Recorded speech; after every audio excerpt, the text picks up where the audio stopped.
We've talked before on previous episodes about certain phenomenon that are often used as a universal explanation or placeholder for some of the otherworldly experiences people have had throughout history. These phenomena are quickly used to dismiss or even explain away everything from UFO sightings, paranormal encounters with spirits, the orb phenomenon, and even things like the will-o'-the-wisps. Truthfully, though, these phenomena that we are talking about today are so rad and strange that we decided they deserved their very own episode. If for no other reason than for us all to have the ability to distinguish between these phenomenon and whatever else it is that we may be encountering out there.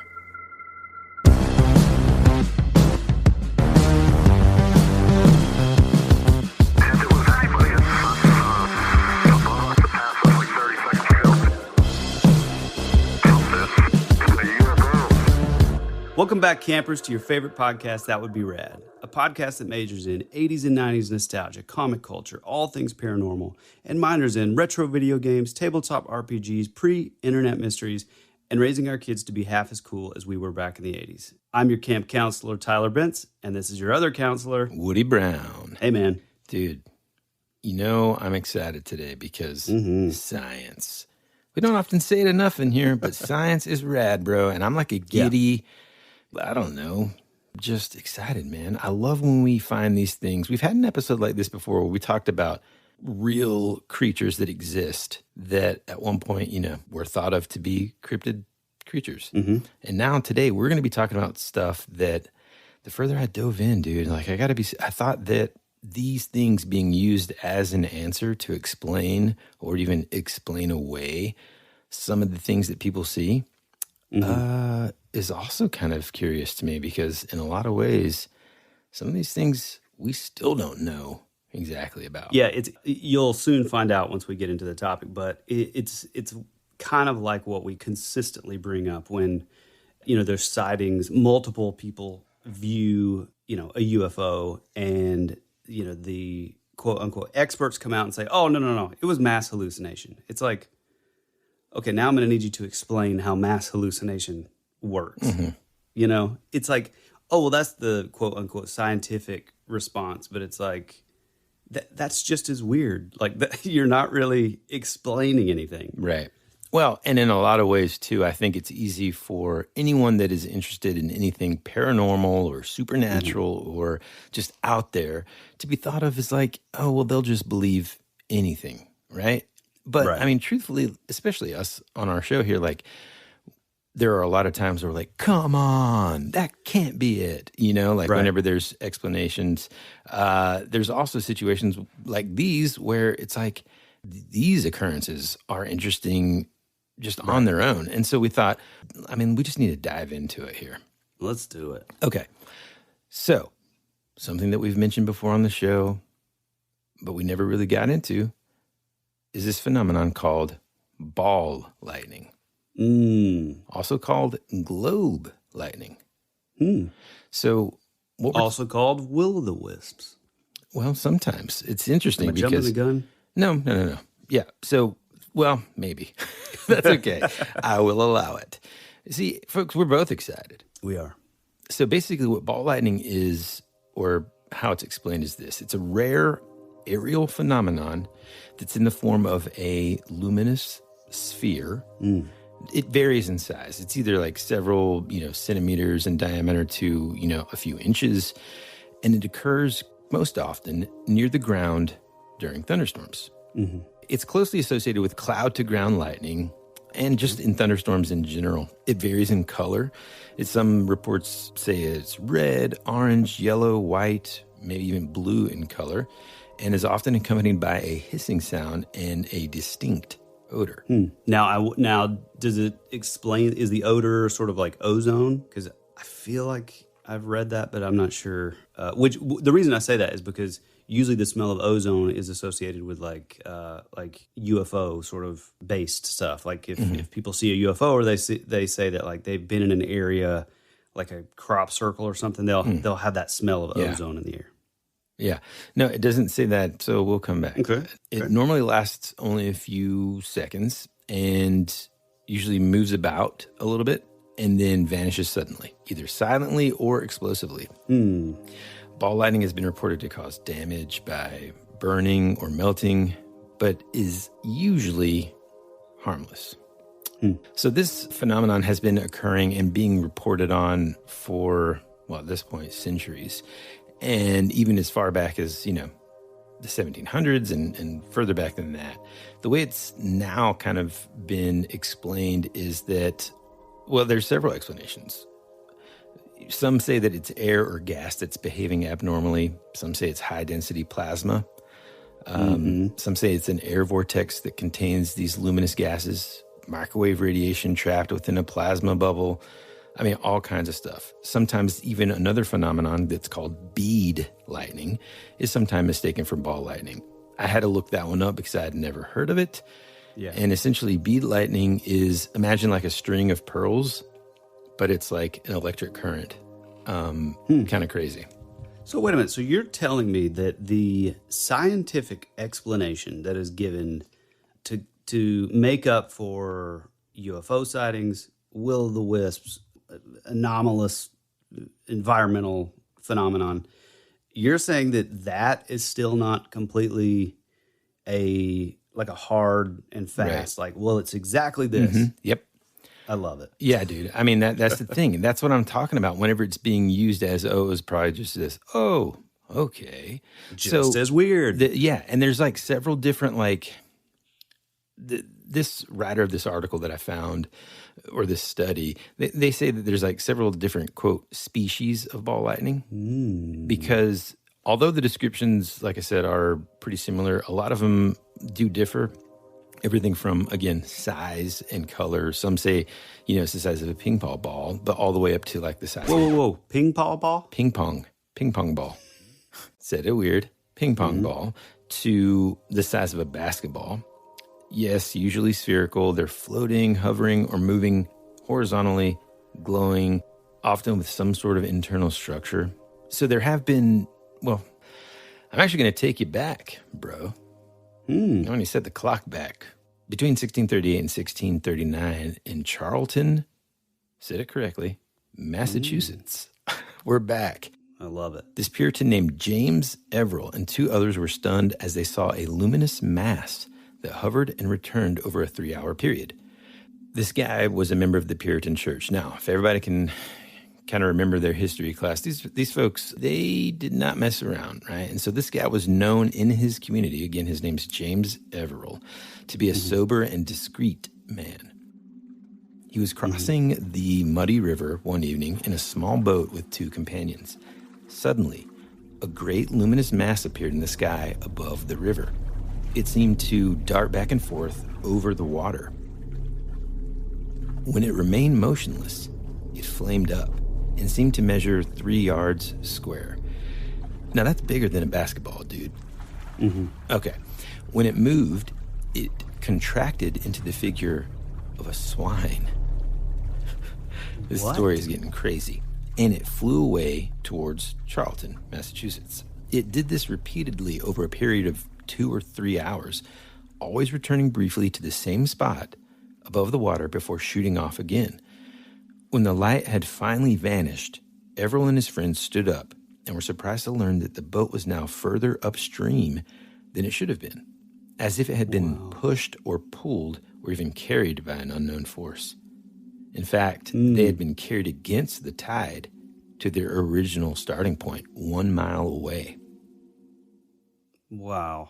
I mean, forget ball lightning. I mean, that's like literally a UFO. Yeah, I know. And in fact, technically speaking, this report says that in March of 1639 or whatever was America's first recorded UFO. So not to take it back to last week, but it's pretty interesting.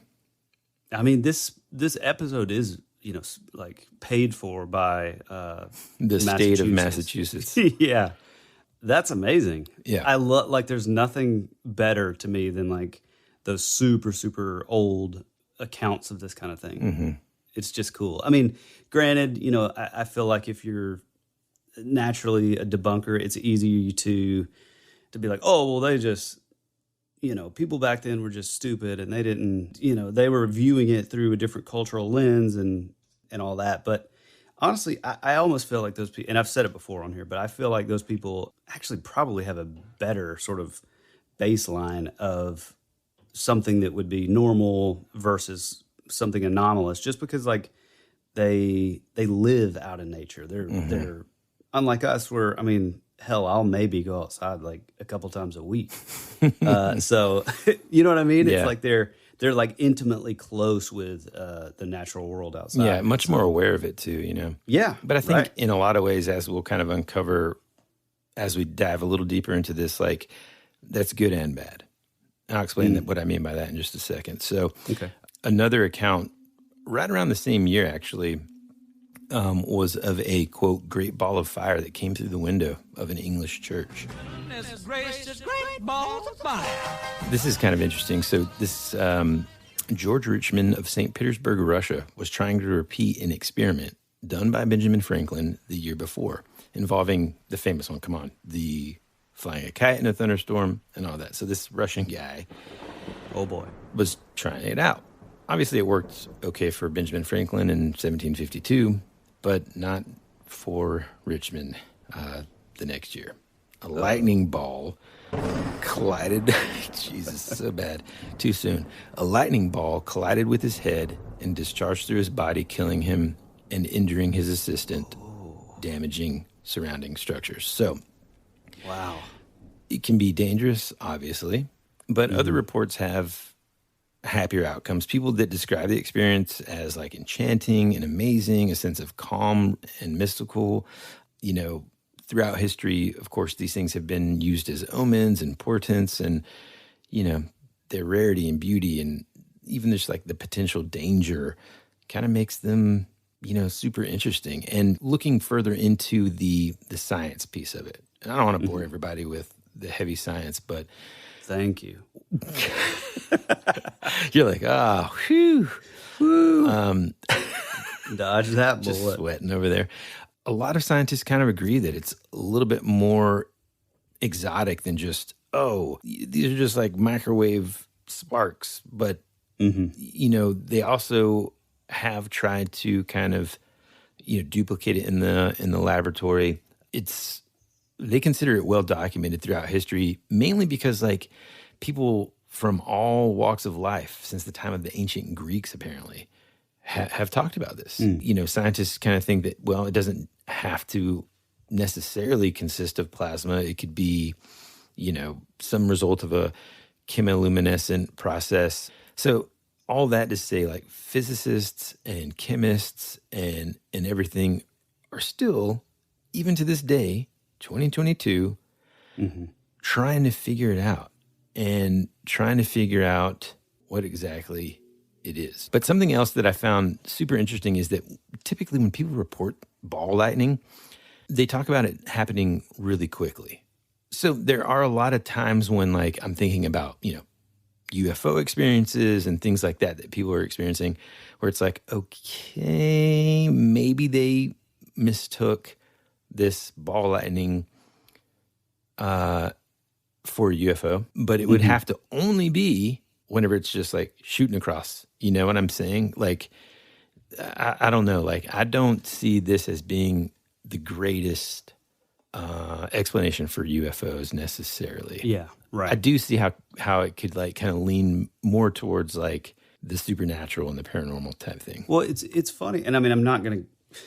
I mean, even though, boy, I've been saying this for years at this point, but as somebody who has had an orb sort of situation, well, multiple sort of sightings, everything that you were saying, how some people feel like it's sort of a peaceful thing, or the idea that there's like sentience behind it. Like, to me, that just feels like exactly what I saw. And again, same kind of thing. There were some that were maybe that I would see maybe the size of like golf balls, maybe ish, or a little bit bigger, and then up to like maybe like a volleyball size. So everything that you were saying, I can't help but think that it's that. And they sort of float around and kind of hobble around. Now, mine, and again, I'm not going to like really get into it, but mine they were always down, like sort of around like the baseboards. But I was also in the second story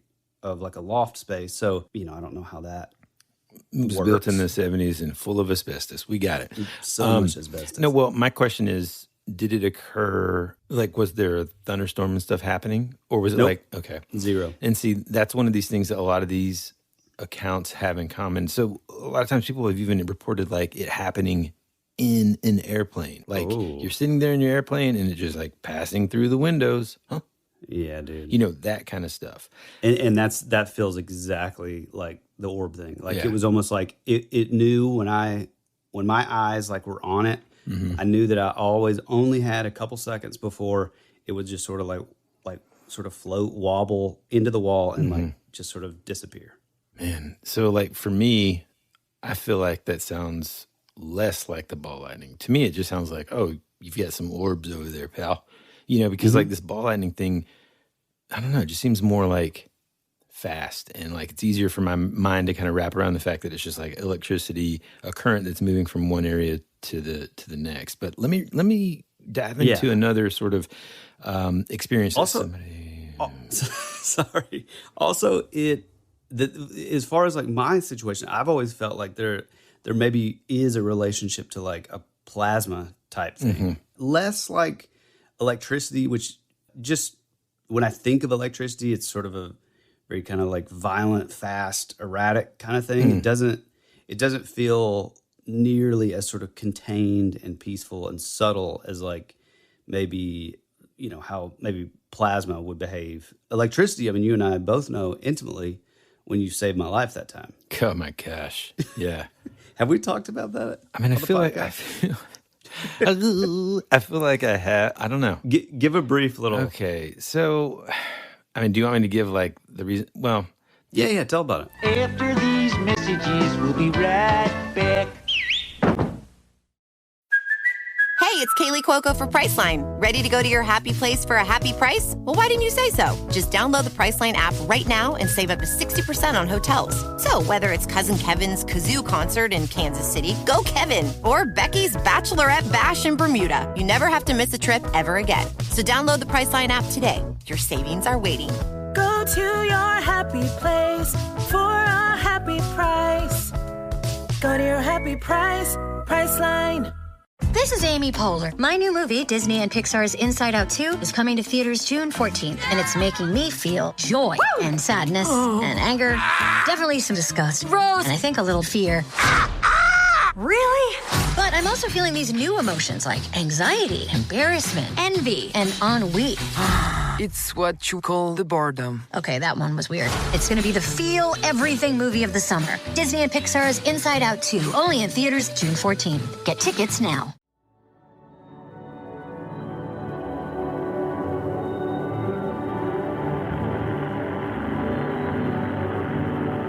There's something out there waiting for us. And it ain't no man.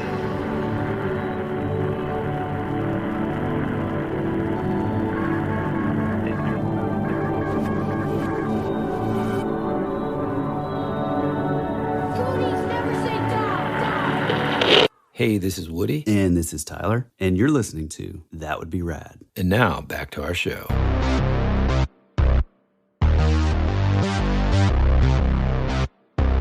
Well, you got your haircut, and it was the most beautiful faux hawk. Just what are you talking about? I swear to God, you would come No, I did getting not. your haircut. Yes, Not you true. did, and it was a faux hawk, but it looked great. No, anyways, I don't remember that part. But the bottom line is, something happened. Some water overflowed in the basement, right? Well, let me give a little primer of this. So at this time, I was raising clownfish in my basement, and so I had a sump-like tank that would filter. It was a giant sort of like barrel almost, really, 50-gallon drum turned on its side, and so the water would pour in, and it would circulate. And I had it set up to circulate the water in 12 tanks. That were It set up in the it rack. sounds very sort of red, like but No, it's it was not. like, It was a pretty sophisticated system that he had. It was going. very It looked legit. really cool, and the idea being that he was going to be raising and breeding clownfish to sell. I already had a distributor set up. Everything was ready to roll. This was all set up, and so it took forever. So I was basically changing out the water, which I had to do weekly, where I would take out like 25% of the water, put in 25% new water, so you didn't deal with like bacteria growths and cyanobacteria. See, folks, despite his fight against it, the dude loves biology. Okay. I do a little bit. Yeah. Go ahead. And so anyway. Who wouldn't? So I turned the water on to fill up the sump tank, and I think then you showed up, and I was excited that Woody was there, and it was like, hey, man, come look at this new drawing, look at this song I wrote, like one of those kind of things. And I totally forgot that there was still tons of water flowing full speed, and then all of a sudden he's like, oh man, I think, and we go down there, and there's just like kind of water everywhere. Yeah, like maybe 6 inches of water. And so then I want to say somehow, thanks to fate, like your mom came home at the same time. And so it's just like this disaster. Like she's mad. Rightfully so.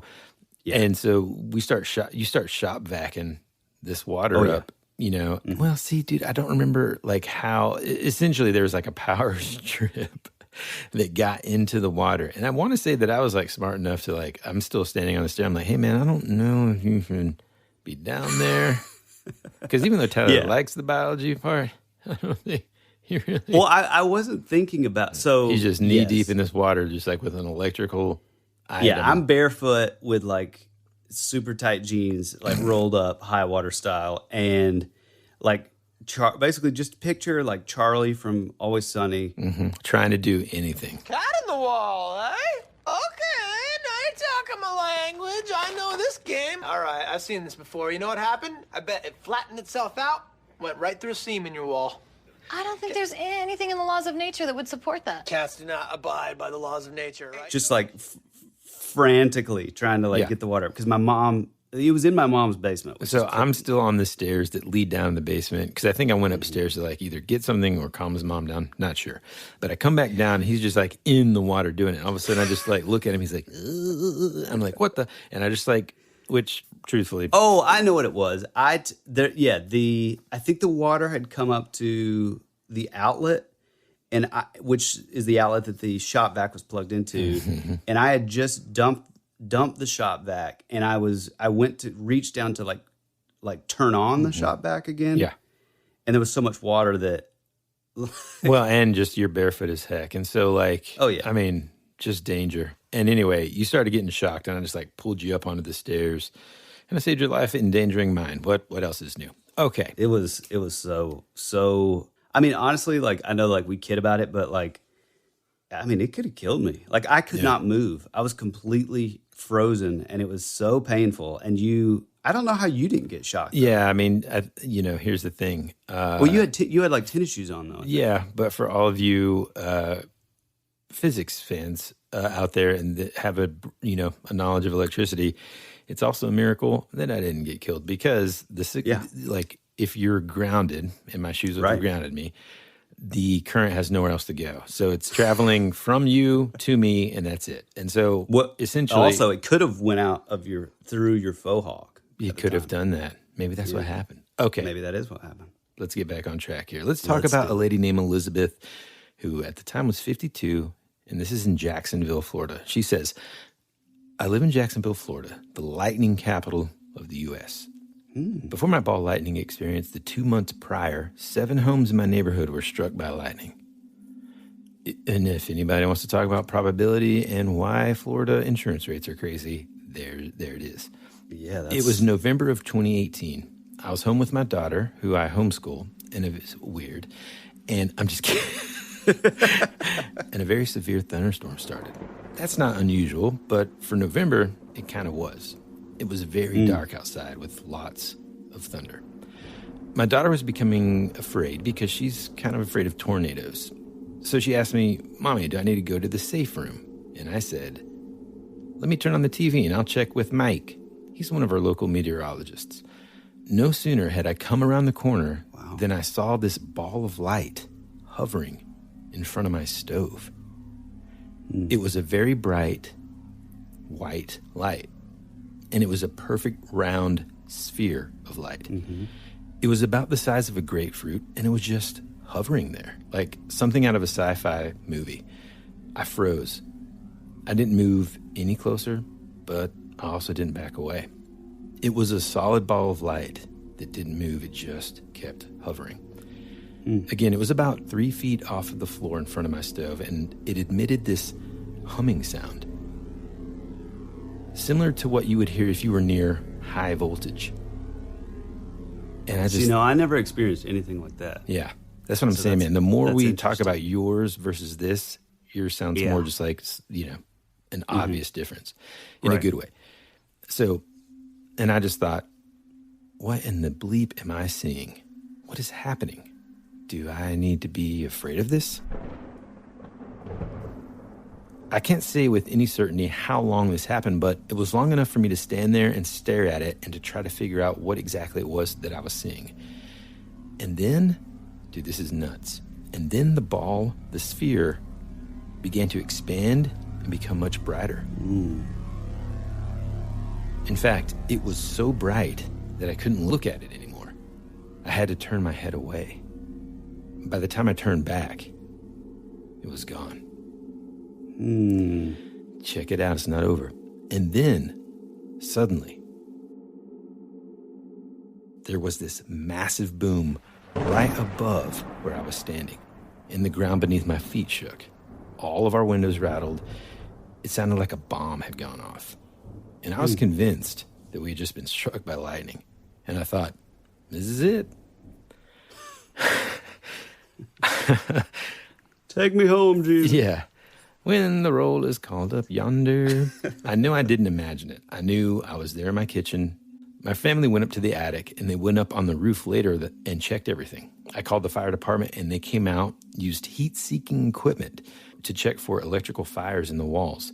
They were here for a long time, and they said, we can't find anything wrong. We think you're okay. And I thought to myself, okay, I guess we got lucky. Wow. Yeah. Yeah, that feels, I mean, the big, like, bang, to me, okay, that feels like electricity. So here's another account by someone named Meg in California. So the first time I saw ball lightning, I was 9 or 10 years old. I had just moved to Southern California. It was my first time being on the West Coast, although we had moved around a lot when I was a kid. My family was military, so I thought I had seen all the strange weather I could possibly see. I grew up in the 80s and 90s when it was not illegal to kick your children out the front door in the morning and say, don't come home. Yep. So we were outside all day. It was me and a couple of my cousins and my younger brother who were outside on the grass in front of my grandmother's apartment, and we had a couple of cap guns, also not illegal back then. I was sitting there. Wait, are cap guns illegal now? Oh, I have no idea. I don't know. Probably. No, dude, because I've got some, I think. Illegally. They might be illegal in California. Sorry, California, but man, I was sitting there putting the next couple of caps in my gun, and it's like I could feel it before I could see it. I had like this creeping sense of dread. The hairs on my arms stood straight up, and the air got much thicker and much weirder. You know that feeling when there's something near you, there's something in the room, there's something on the wing. On the wing. I knew you were going to do that. There's something looking at you. It's not an issue yet, but it's about to be. And this instinct grabs the back of your neck and turns your head towards it. I had that feeling just like that. See, dude, that's... I know, we're going to get to it. So I turn my head slowly, and I see this ball of light rising up out of the ground, so bright that I can see it almost like printed on my eyelids for like 10 minutes afterwards. It was like I was staring at the sun, and it was moving really slowly, which is uncanny because if you think of lightning, you think of lightning, and it's fast. It's just exactly what I just said. So it rises up slowly out of the sidewalk, and it's like the size of a basketball, very close to me. I don't even think it was within arm's reach, but probably 10 feet or so. It kind of crackles upward, crackles downward. It was blazing blue-white, and all of a sudden it explodes at the exact same time as an extremely powerful, very close clap of thunder. Weird. I've never been afraid of loud noises, she says, but this scared the living heck out of me. It's almost like it's some sort of like, I don't know, it's almost like a sort of a precursor to like maybe a lightning strike, like in the area or something. Like maybe it's some sort of like pre-discharge of like static electricity before it strikes the ground or something. Yeah, I don't know. This one comes from North Virginia, and it's from Mothman territory. Yeah, it's from a girl named Emily. A lot of females here. I wonder if there's a correlation there. All right. I actually first heard of ball lightning when I was really young. I was about 9 or 10, and I got really into extreme weather events because I'd been living in New Orleans during Hurricane Katrina. So my way of coping was to learn about everything that could possibly happen with weather. I heard about ball lightning and thought that was just so cool. I was really obsessed. I would go outside every time there was a storm, but it never happened. And so then I became skeptical.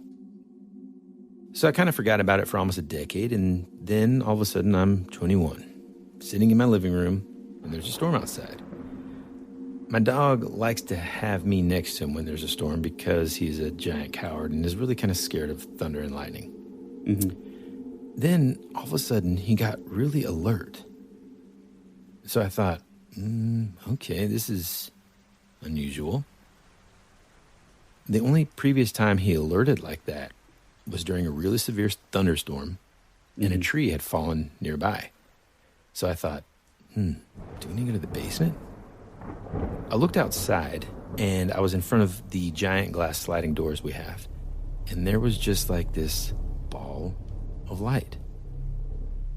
My first thought was that it wasn't ball lightning, of course. I thought it was some idiot flying a drone around in the thunderstorm. You know, my neighbor's kids had just gotten a drone, and I thought, these kids are spying on me or something, and I was just going to kill them. So I walked up, and the first thing I did was flip it off through the window. Like, gave him the finger. I'm looking at it, and I'm like, okay, wait a second. What am I seeing? Because I had convinced myself that it wasn't real, and it's just staring at me in the face, just moving slightly right in front of me. It didn't move like lightning, of course. It moved sort of horizontally. It was a little bigger than a softball. Maybe a grapefruit would be best to think about. And a little fuzzy kind of around the edges, but just really, really bright. And it was whitish in color. Not so much colorful, but just really bright. When I looked away, I could still kind of see that light imprinted in my vision. It reminded me of like a bad special effect in a movie. Like it doesn't really blend in to the environment. That's how off it was. After a short while, I couldn't say how long, there was a large boom and it was gone. I couldn't believe that I had convinced myself that something wasn't true when in actuality, it is. And it's just rare, but I got to see it. It's crazy. That's really cool. Yeah. Yeah, there's definitely sort of similarities to like sort of orb accounts or, something like that. But I don't know. I didn't realize that, for me, I've always, J. Allen Hynek, associated with Project Blue Book and Project Grudge and Project Sign, that was one of his common sort of explanations is like, oh, it was just ball lightning. I remember there was like a big case in Michigan. I can't think of the name or anything, but it was a pretty substantial case. And, that was the explanation. Oh, you just saw ball lightning. I don't know. I think later in life, he began to like sort of regret maybe a lot of that. But honestly, like, and I don't know if it's said anywhere or in anyone's written about this, but I do kind of feel like he was probably given like ultimatums or something. Well, given like a list of like, okay, if it checks these boxes, tell them it's swamp gas. If it checks these boxes, tell them it's ball lightning. Yeah. You know what I mean? Yeah, for sure, man. Dude, let's talk a little bit about some of the scientific thoughts as to what this could be, because they are actively researching it. This one research paper supports a theory that ball lightning results from a ground strike that creates a reaction between oxygen and vaporized elements from the soil. This ionized air or plasma is kind of the same condition that enables St. Elmo's fire, which is the stationary glow that is sometimes confused with ball lightning. So if you've never heard of St. Elmo's fire other than the 80s movie, it's a really cool phenomenon. You can actually see some pretty cool pictures of this. Now, that's one thing about ball lightning. You can't really find a whole lot of pictures or video because it is a rare phenomenon. I did, however, find some really intense video that this pilot took of a lightning storm that I do want to, I'll put it on our Instagram because it's just amazing. But other scientists say that just the presence of glass may somehow contribute to generating ball lightning, which was a theory published in 2012. And that it perfectly explains Florida because, you know, the lightning hitting the glass, or the sand. The sand, windows in the houses, windows in airplanes. So atmospheric ions can pile up on the surface of a window, producing enough of an electrical field on the other side to generate a discharge. Another study published in 2016 suggests that microwave radiation produced when lightning strikes the ground could become encapsulated in a plasma bubble, resulting in ball lightning. Ball lightning has also been associated with earthquakes, volcano eruptions. Yeah. I mean, all kinds of stuff. And what's crazy about this, man, honestly, especially since there were, scientists, as you dig deeper, right? So like first people will say, oh, that wasn't a UFO, it was ball lightning. And then you're like, oh, okay, cool. These guys know what they're. And then you go and you look up information about ball lightning, and it's like, huh? They don't. They still don't know. Which is fascinating. Now, sorry, there is like a common thing that happens around like volcanoes, like these sort of lights that a lot of people do mistake for, UFOs or whatever. But like it is something to do with the discharging and like the, tectonic plates releasing like gases into the air and all that stuff. I can't remember what that's called though, but I know that's a pretty common kind of deal. I don't know. I still do feel like even all the explanations, it's like to the layperson, it sounds like they've figured it out, but they're still pretty far in between of like, all the explanations are pretty like random, Well, I mean, what's interesting too is initially, especially before I, kind of read the potential connection with Windows and stuff, I just thought, okay, look, all of us have so much technology in our homes now with all kinds of different frequencies and signals being transmitted to them, Bluetooth, wireless internet, all these things.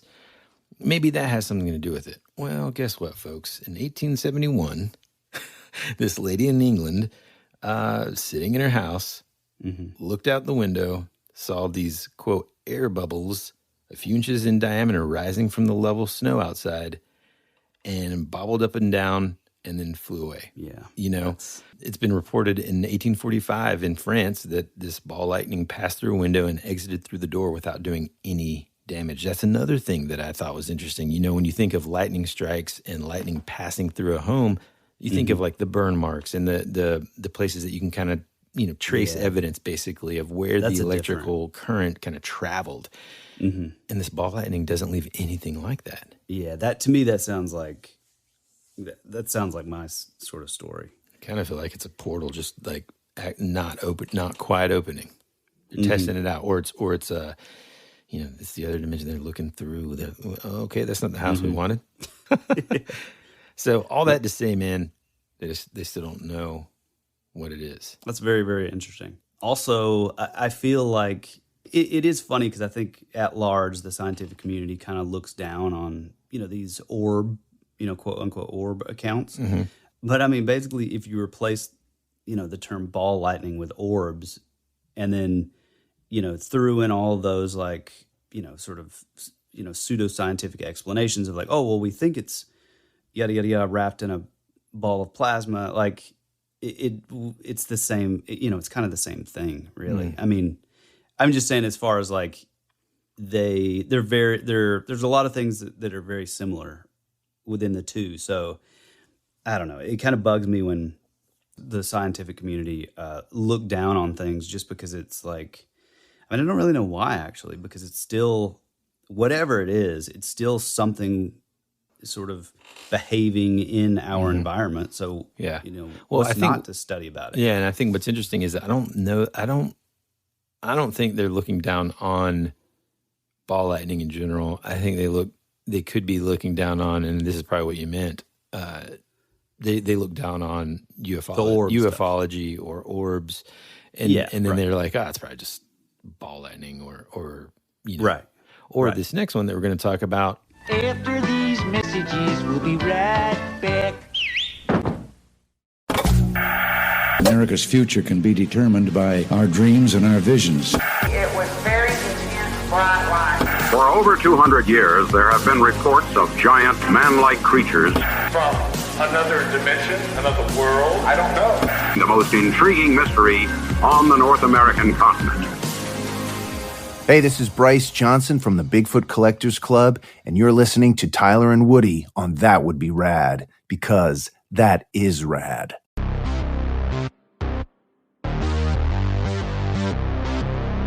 All right. So, ever since times of old, travelers had wandered through marshes and they would see the flicker of a light in the distance that they would confuse with a glow of a candle, or a faraway home. But there was no home and there was no candle.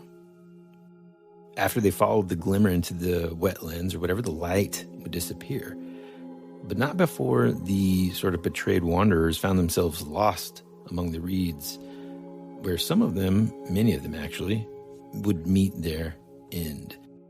So many people, beginning in old school folklore and all around the world, have these versions of what have come to be known will of the wisps. Yes. What I didn't know, and unfortunately this may have been a good sort of Halloween thing, you might have known this, man, but did you know that the jack-o'-lantern is actually that's where it kind of came from? Mm-hmm. So it originated from like the will of the wisps and it being in the lost soul of a man named Jack. I didn't know that until we were doing the research for this episode. Well, but I feel like there's something to do with is that something to do with the church? Well, so basically this lost soul of Jack was denied entry into the underworld, and he haunted the night with a homemade light, a burning piece of coal inside a carved turnip, and became known as the Jack with a lantern or jack-o'-lantern. Mm-hmm. Yeah. So when we're talking now about swamp gas, or some people will call it marsh gas, a phenomenon that even Isaac Newton wrote about. And again, man, because I had no prior experience with this phenomenon, I really just kind of thought someone was just making it up. You know what I'm saying? Like, I didn't know, like, oh, that's a real thing. Because in case you're wondering, at University of North Georgia in the biology department, I don't recall, well, that's unfair. I mean, who knows if I was paying attention that day, but I don't recall learning about, swamp gas that spontaneously combusts. So throughout history and stuff, people have witnessed these little sort of, imagine them as like little dancing flames or balls of fire or little flickers in the marshlands and stuff. And a lot of this typically occurs in swamps and marshes.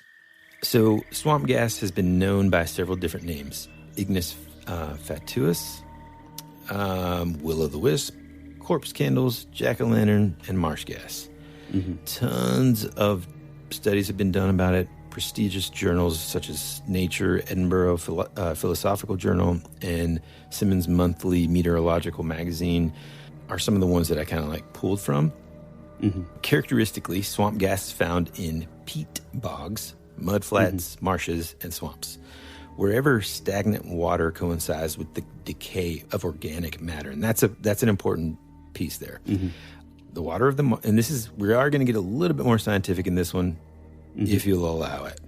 Get in there. During the day, the water of the marsh, you can see sort of like bubbles of air kind of rising from it.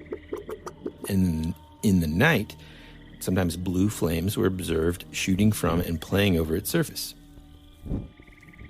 At the time, they kind of began to make the connection between these flames and the bubbles of air that were coming up. Essentially, what they found out was methane, which is extremely flammable, is highly present in these marshes. And, that's the gas that they're referring to when they say marsh gas or swamp gas. In spite of these sort of observations, though, like, here's the thing where it became kind of puzzling. How do you, even though there's methane, which again is highly flammable, for all you chemistry nerds, that's CH4. It's odorless, colorless, and again, highly flammable. And it's the primary sort of gas in the swamps. It is a result in nature of breaking down fats, cellulose, and other proteins by anaerobic bacteria. And for those of you listening, anaerobic just means these are bacteria that do not require oxygen at all. And they're just kind of like in this mud, and they're constantly breaking down these organic materials. And you can just think of it as the byproduct or poop is this methane, okay?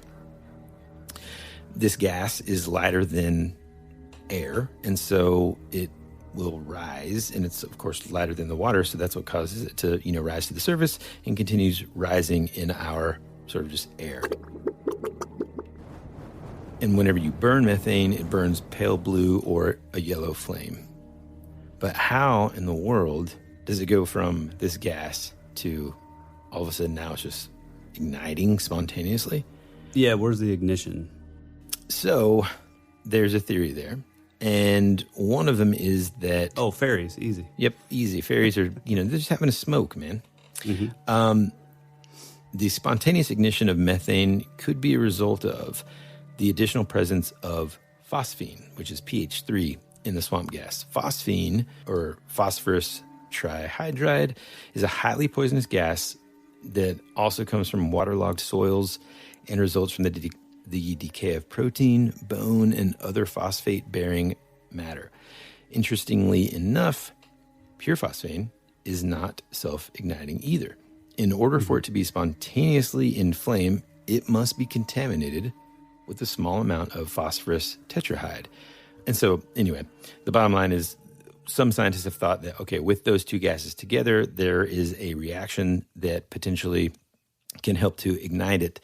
But I read that despite those findings, because it does happen, whenever you combine a small amount of phosphorus tetrahydride and tetrahydride-bearing phosphine into a stream of methane, if self-ignition occurs, the resulting flame is actually a bright green color, followed by like some smoke and a distinct odor. So again, this is one of those things that they still kind of don't know much about. And honestly, there are less reports of this now than way back in the day. It seemed to be quite, not common, but a lot of folks in old Europe and colonials and stuff like that would see these kind of things, and that folklore made its way back to the U.S. quite easily. But it's interesting because a lot of the, we'll say, accounts that I kind of read about talk about like folks just kind of like following these dancing lights. And when they explain it, sometimes it being so bright behind like a tree line that it seemed like imagine when you read some UFO encounters and it's like you're out in the woods and you see this big bright light, kind of coming towards you and diffusing through the forest and moving like that. That some of these swamp gas occurrences sounded exactly like that, man. So it's either like swamp gas that they're seeing or UFO. I don't know. One of the things that I mean, like what he said, I mean, it's in so much folklore, like the will o' the wisps, and a lot of that can, is like related or adjacent to like the banshee, and this sort of like a lot of people would view these things as like omens, and a lot of people would say that they were like the fae or fairies, and they were trying to lead people astray, almost sort of like a siren's call, for like your people out at sea or whatever. But like, it's to me, my personal account, I feel like this is something similar. Also, one thing to note, another sort of phenomenon, which is a lot of times is like linked into this stuff, and sometimes like mistakenly linked to this, is the like Foxfire.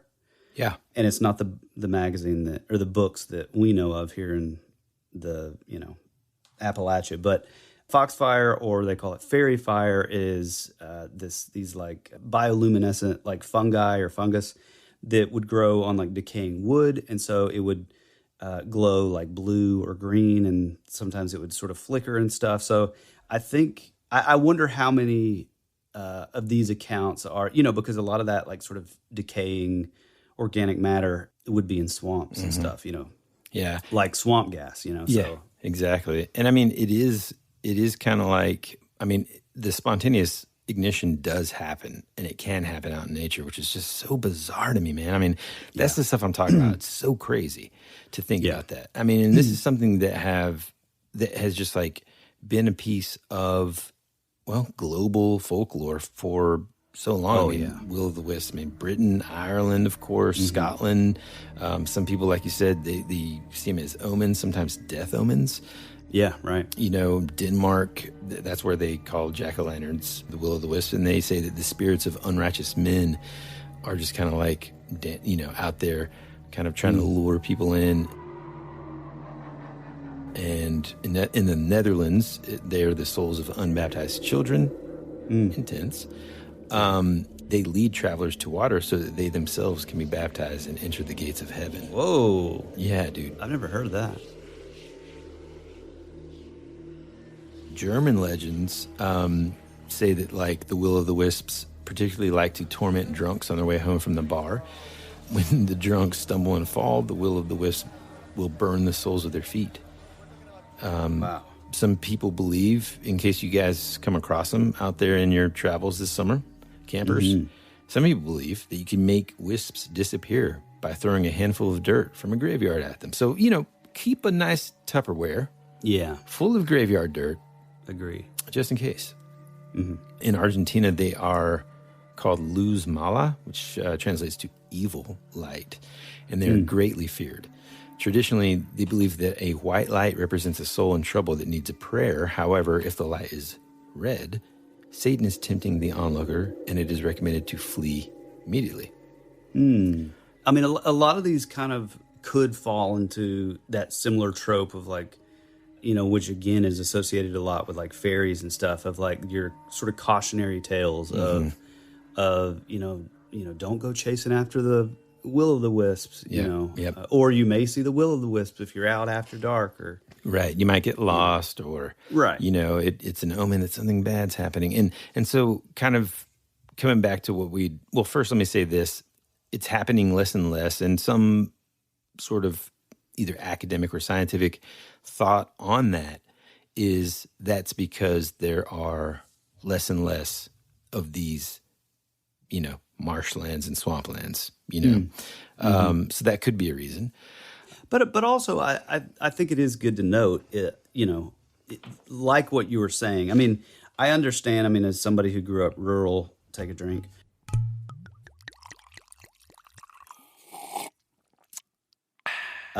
We would, leave big bundles of hay, like your big round bales of hay out, and, using it like fertilizer, and then hay with, for cattle and stuff like that. I was around that my whole life. And, after it's been sitting a few days, especially in like colder weather, you'll see like steam, billowing out of it, because it's like creating heat, that breakdown of like biological material.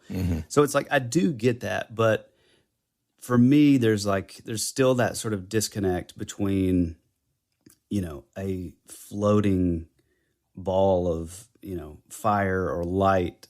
To me, it's just hard to like connect that. Mm-hmm. You know what I'm saying? It's like, it's kind of like the ball lightning thing. It's like, well, it's I like, get it. Yeah. It's different enough that it doesn't really make it. I don't know. It doesn't, I can understand how there might be a high percentage of people that see that kind of stuff and think, oh my God, it's supernatural, especially like kind of what we were saying earlier when it's talking about how people that were more in touch with nature back then and, like you never leave your house. You're so pasty white. Oh, yeah. And, just like they don't even invent like a sunscreen that'll help. It's just kind of an embarrassing thing. You wear long sleeves no matter where you go. Same with your wife, Anne. True. Although she got pretty tan at the beach. But anyhow. Actually, I got pretty tan at the beach, too. Yeah, well, I've heard it all before. So pasty. That's a new picture. Well, I don't. Okay. Full body.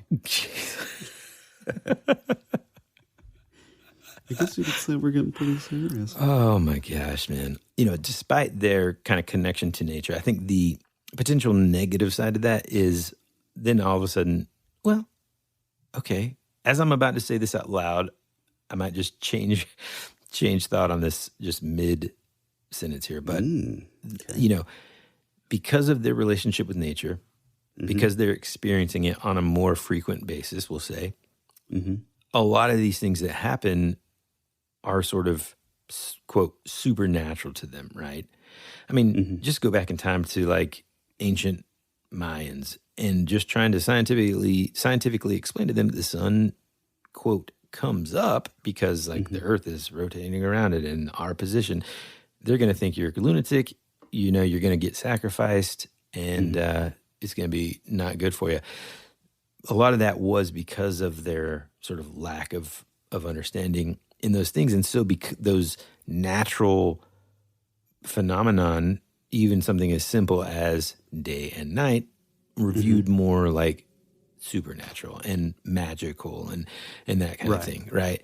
Yeah, but to me, I guess my sort of pushback on that is like, okay, well, I mean, I get like terminology wise and sort of the nomenclature of it as a whole, but it's like, what's the difference in having 10 scientific explanations that aren't really, nothing is like foundational or like, like the definitive answer, as opposed to somebody saying, well, we don't know what it is. I guess it's magic. Like to me, those carry literally the same amount of weight. Yeah. Well, and I think too, like what scientists are trying to do is make it repeatable in the laboratory. And that's always the problem. Yeah. And I mean, and that's part of it, though. If you're a true scientist, in my opinion, that is what excites you the most.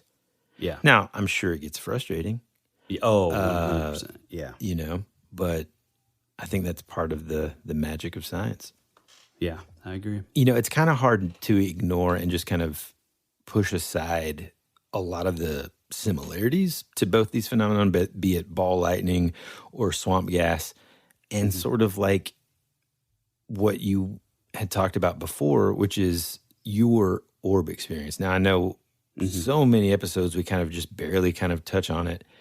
Yeah. But I think it's finally time we just kind of like at least give a little bit of a rundown on what you experienced, man, so that not only can our listeners sort of decide what they think about what happened, and was it swamp gas? By the way, he doesn't live by a swamp. Was it ball lightning? So let us know. I mean, let's talk about it. Okay. Well, I did not expect this, and I'm terrible in dates. Like, there's days where I still feel like it's like 2005.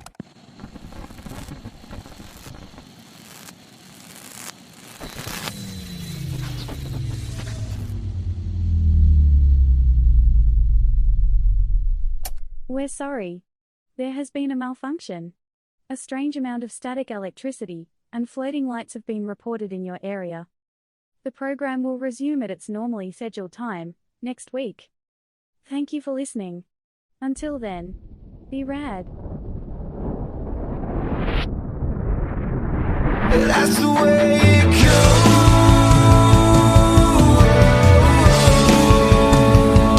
The way it goes.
time where I just needed some sunshine. You were already dead before you became a ghost. You always said our future would be